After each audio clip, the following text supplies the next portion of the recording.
Many dreams die while suffering. When you're suffering, you give up on the very things that you wanted the most.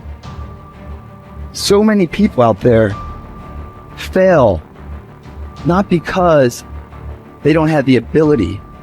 It's because they don't have a heart to go through adversity.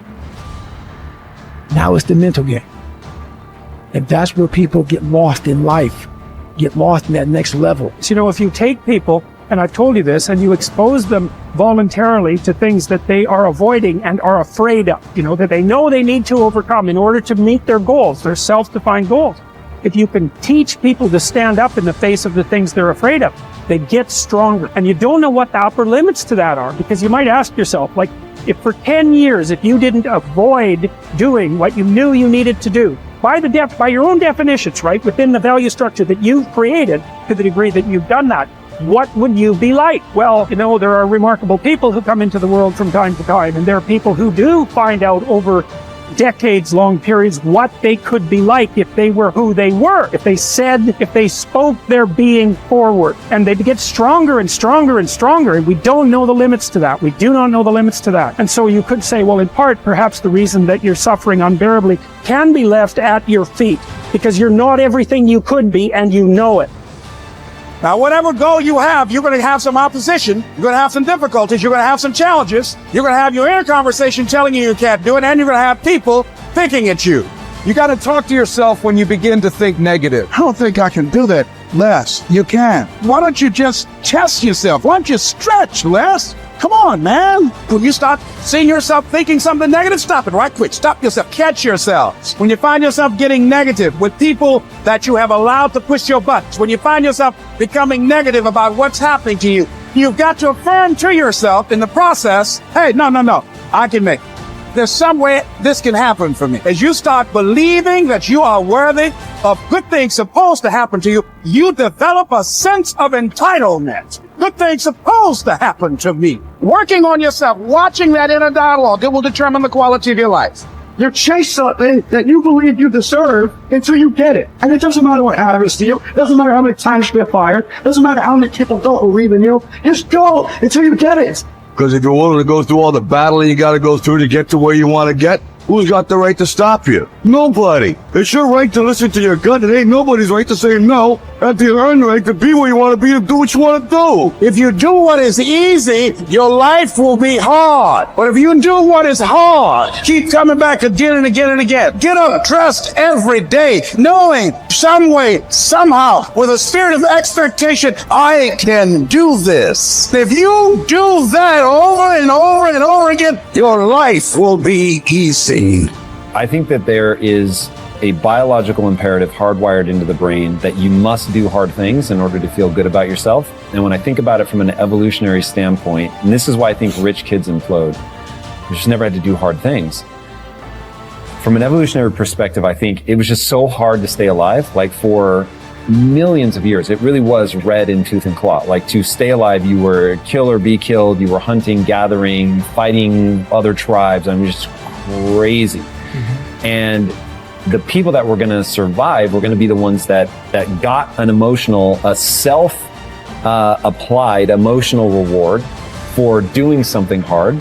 And when you do something hard and you recognize it, it needs to feel good. And if it does, then you will keep doing hard things, and you're the far more likely to survive than the person who's like, that sucked, there was no redeeming qualities. And so it's just like, when I think about that, because if I were to create a recipe for fulfillment, it's very simple. It's working really hard, doing hard things, to gain a set of skills that allow you to serve not only yourself, but others. Mm-hmm. That's it. That's the whole recipe. Agree. But it really has to be that you had to do something hard. If it came easily to you, it won't give you the sense of respect that you want. Like the stuff that I've gotten more easily in my life, I don't take a lot of pride in. It's always the stuff that I grind out, like through pain and suffering, and I endure. In fact, I want to read you a quote.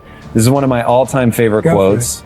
So here it is. To those human beings who are of any concern to me, I wish suffering, desolation, sickness, ill treatment, indignities.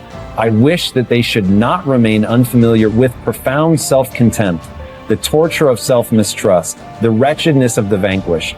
I have no pity for them, because I wish them the only thing that can prove today whether one is worth anything or not.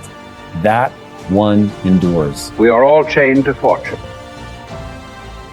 The chain of one is made of gold and wide, while that of another is short and rusty.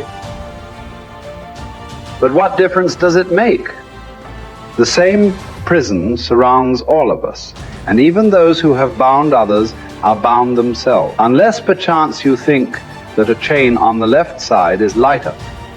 Honors bind one man, wealth another. Nobility oppresses some, humility others. Some are held in subjection by an external power, while others obey the tyrant within. Banishments keep some in one place, the priesthood others. All life is slavery. Therefore, each one must accustom himself to his own condition and complain about it as little as possible, and lay hold of whatever good is to be found near him. Nothing is so bitter that a calm mind cannot find comfort in it. Small tablets, because of the writer's skill, have often served for many purposes, and a clever arrangement has often made a very narrow piece of land habitable. Apply reason to difficulties. Harsh circumstances can be softened, narrow limits can be widened, and burdensome things can be made to press less severely on those who bear them cleverly. We are emotional creatures. We all study, like you're talking about it, using your brain. You're such a smart person. I love you dearly. And you analyze it all. But your effing brain isn't going to do shit. What's going to do it is enough emotion. Well, emotion is the power. Emotion is what starts wars. It's what ends wars. Emotion is what gets you married. Emotion is where kids comes from. Divorce is where emotion comes from. Everything that you can think of a major change in humanity, from the most extreme of war to the most gentle of love, all come from human emotion. So it's the mix of emotion. It's like knowing what you want and having the right fuel to get there. And if the fuel has no combustion, you're just bored, you're not going anywhere. If the fuel is total trauma and I'm overwhelmed, you just blow up and go nowhere. There's that delicate balance. And I've learned over the years how to help people find that balance. I would ask you to consider something. Please. What you just said is absolutely true. I know you really well. You know how much I respect and love you personally. And what you've accomplished in your life is extraordinary. What you're continuing to accomplish is extraordinary.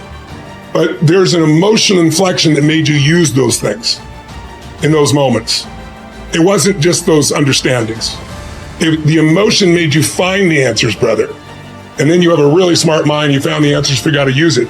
But there were inflection moments that made you do it. There's a reason why you left your company after building it to $1 billion. It wasn't intellectual, it's emotions. So, but you have developed your mind so much, it's like your right arm, your bicep is really strong, your left one, not quite as much. And I'm inviting you to consider that your left one is your more powerful one, and you've used it in key moments. But it's very protected to use the mind, because we're all afraid to feel a little too much. So the more I can understand it, I put it out here, I can analyze it, I don't have to be in it. But the truth is, where the real impact is when there's enough emotion that gets you to apply the things that you understand intellectually. Right? Or find the answer that you didn't even have the answers. You found the answers intellectually because the emotion drove you. So it's really studying what creates that emotion that makes the difference in anybody's life. That's where everything begins and ends, is with emotion. And yet our society is all about up here. In Chinese medicine, it's all about the heart, right? That's considered the center. Right? In America, we think it's the brain. When you first are born, your heart starts beating. That's how we know you're alive. And there is no brain yet. And this literally is the initial sense of intelligence. That's why, for thousands of years, even poets have talked about the power of the heart. Well, the heart has tremendous power, and there's a biochemical connection between the brain and the heart that I know you know about. And learning how to use that is where you create more lasting change. When I was understanding it all, I was good. When I learned how to move people, I got great at what I was doing.